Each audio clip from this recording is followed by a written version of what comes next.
మీరు గుర్తు పెట్టుకుని వచ్చారు, మాకు సంతోషం.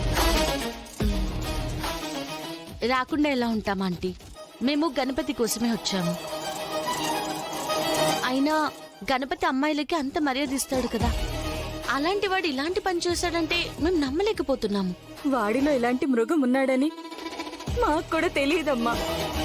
వాడు చేసిన పనికి మా తల తీసేసినట్టుంది.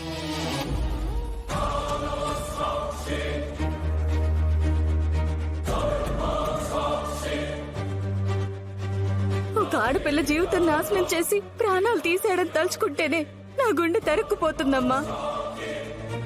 ఎక్కడో ఏదో తప్పు జరుగుతుందనిపిస్తోంది ఆంటీ. గణపతి గురించి మాకు తెలుసు కదా, గణపతి ఎప్పటికీ ఒక అమ్మాయిని చంపడు. మనం ఒకసారి కోర్టుకు వెళ్లి గణపతిని కేసులో నుంచి కాపాడుకునే ప్రయత్నం చేద్దాం.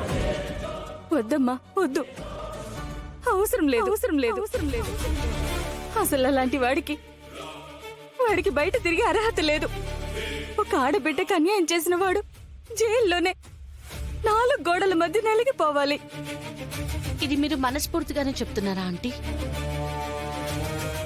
మేం చెప్పిన మాట మీరు నమ్మితే కోర్టుకొచ్చి గణపతిని బయటికి తీసుకురావడానికి ప్రయత్నించేవారు.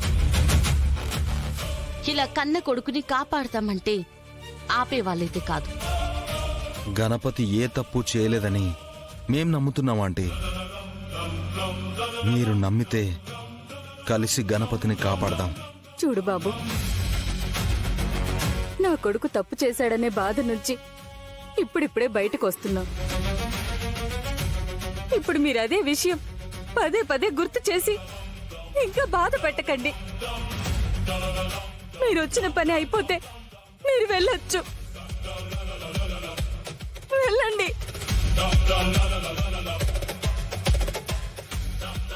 సరే ఆంటీ, మేం వెళ్ళిపోతాం. 20 లక్షల ఆపరేషన్ మీరు అంకుల్ కి ఎలా చేయించారో చెప్పండి. మేం వెళ్ళిపోతాం.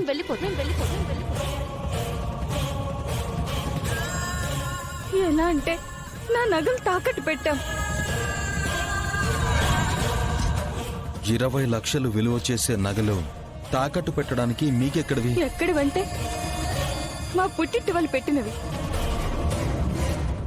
ఓహో, అయితే వడ్డానాలు నెక్లెస్లు గట్టిగానే ఉన్నట్టున్నాయి ఆంటీ. ఉన్నాయి.